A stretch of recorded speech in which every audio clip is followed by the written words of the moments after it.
Hi, welcome to a new video. My name is Tina, and if you don't know or you're new here, I love to talk about books. This is the main reason I breathe.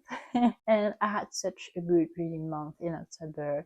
I've read a lot. I wasn't expecting that, so I'm pleased. Without further ado, let's just jump into it. And the first book I've read is Butter by Asako Yuzuki. Wow, this is nothing like I've ever read. I've given this book 4.5 stars because the story is about Reiko, who is a journalist. She's the only woman working, and she badly wants to interview Kaiji, who is accused of murdering her partners, and she's known for seducing them by using food. She's in a provisional detention center and doesn't want to talk to journalists anymore. But one day, the best friend of Reiko, the journalist, suggests her to use food to ask her for some recipes. So she does this and don't want to say too much, but she manages to get an interview, and you just see from this point how their relation is evolving, how Reiko is perceived by the society, by her relatives, and that's so interesting. I love to learn more about Japanese culture, and this was perfect. This was perfect to learn more about Japanese visions of work, of the relation with food, with weight, especially with weight, and how it is perceived by society when you gain some weight. And this was so interesting. There are definitely some length in this book, but overall, I enjoyed it so much. Really, you have to be aware that this is told from a journalist's point of view, so you're not in the head of Kaiji, who is accused of murder. It's a mix between literary fiction and thriller. This is about her investigating in her own way, so you have to be aware of that. Do not expect a proper thriller, but rather a mix of the two. Really recommend this one if you're interested in Japanese culture and literary fiction.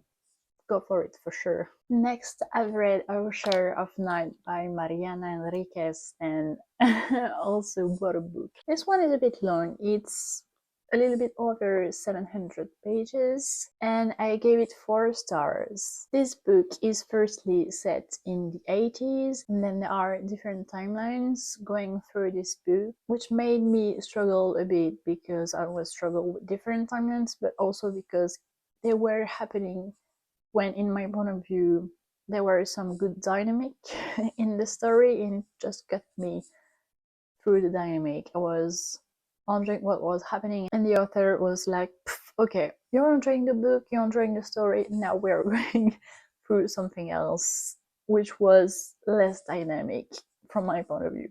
So I struggled a bit with that, but the story is set in the 80s at first. This is about a father, Juan, and his son, Gaspar, going through the country in Argentina, and eventually they end up meeting the Order, which is the cult, which is the family of the wife of Juan and the mother of Gaspar. And through this journey, you slowly learn about the abilities of Juan, seeing the dead and being able to interact with them, and his paranormal powers, basically. And he also wants to protect Gaspar from these powers because the Order, they want to exploit these powers in order to communicate with evil forces and do some stuff. I don't want to spoil it too much, but this is basically a story of Juan trying to protect his son from his own destiny, what he went through, and I don't want to say too much about it. This is so interesting. This was quite raw. There are definitely some violences. You have to be aware of that. Please read the trigger warnings before, even if they can spoil you sometimes if you're sensitive to them. Next, I read A Diary of Blood by Esther Gibson, and I loved this book. I gave it 4.75 stars. This is about A retelling in forms of letter written by Dracula's wife, Constanta, and this is just so compelling, and the writing just puts you in the book, directly in the book, living what the characters are living, and be aware of the fact that there are also some trigger warning in this book. I definitely had some high hopes for it, and this book lived up to them.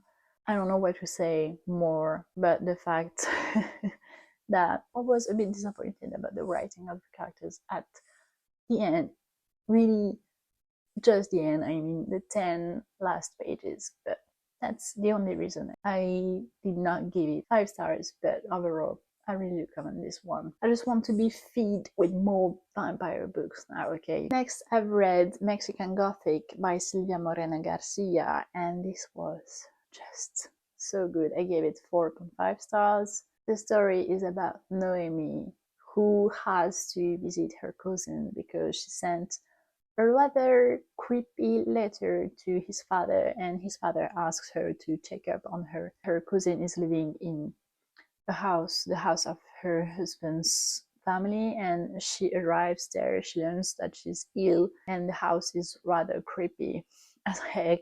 And I don't want to say too much. She's learning what is causing her cousin's illness, and I loved the characters. She's not my usual favorite type of character, but she was just so well written. I did not give it 5 stars because I felt that the writing was sometimes repetitive, which made it a little bit more, a little bit less enjoyable, but overall, the vibes were just, it was perfect for the October month.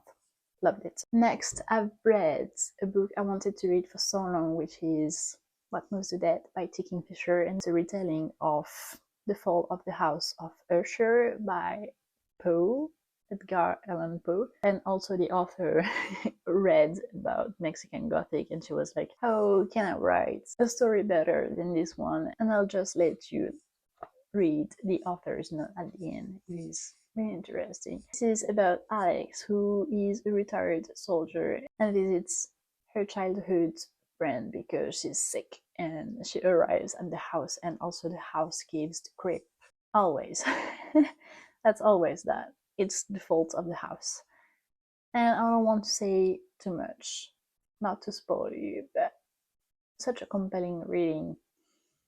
Completely worth it. I gave it 4.5 stars also. I don't know if I said it already, but so good. I loved it. I was quite surprised by the fact that in less than 200 pages she made me shiver completely. This is the same vibes as Mexican Gothic. It was perfect. It was a perfect setting. I want to read more T. Kingfisher's books now, for sure. And next, I've read Slewfoot by Brown, and this one is a 5 stars. I loved it. This is the story about Abitha, who married Edward, a Puritan, by his father, and she's not a Puritan. She's kind of integrating the Puritan community they live in, but not that well, because she has some heritage from her mother, some trinkets, some folklore, some remedies she likes to do, which is not seen well by the community, and she's rather marginalized for that. And something happens. I don't want to say, even though it is on the summary, but something happens. She has to do things by herself, but she has some kind of help. I don't want to say too much, but you have some hints just by the cover, and it is just an eerie book where at the end you're just like, what?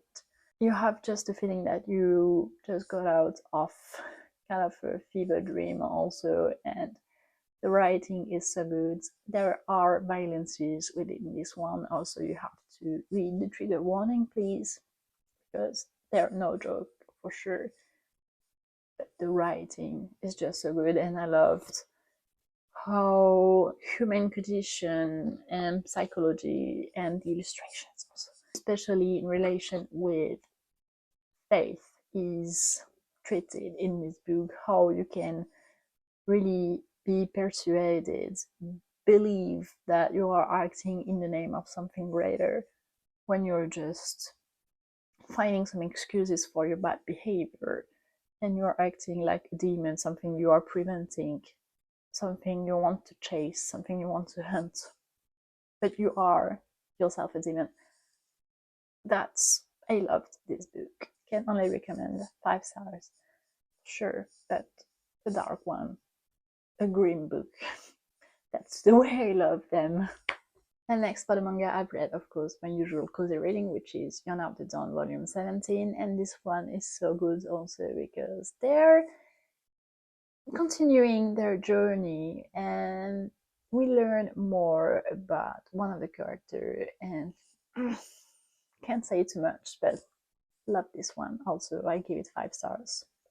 Just loved it. And also I've read volume 11 of Vagabond, which is just the main character. Musashi is questioning his way of life. He's meeting some people from his past, and it's just the drawings are perfect. Let me just show you some of them. Like, look at this. Oh, I just love this manga. I love this author. Just can only recommend this. And next I've read volume 8 and volume 9 of 20th Century Boys, and those ones are just so good.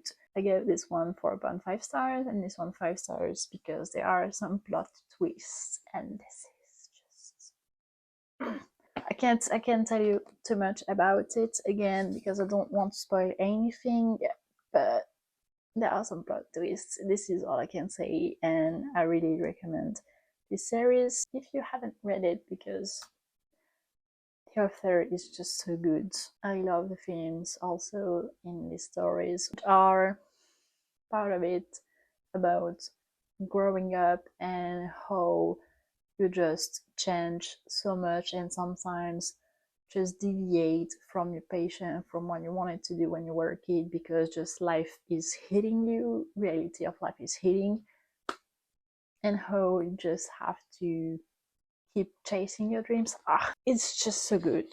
Please, if you love mangas and you haven't read it, please read this. And during the October month, I've also started some books, but I finished them in the beginning of November, so I'll talk about them next month.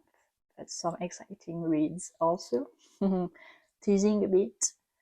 But overall, that's it, guys. I've read a lot of books. I'm really happy with that because I was kind of in a filming slump, as I said in my last vlog, but not in a reading slump. I'm really glad about this, and I think I'm getting my filming itch back, if you know what I mean. So I hope I'll have some exciting stuff to show you this month in November. So thank you for clicking, as always, guys. Thank you for watching. Thank you for those who are new here also, and I hope to see you on the next video. Bye!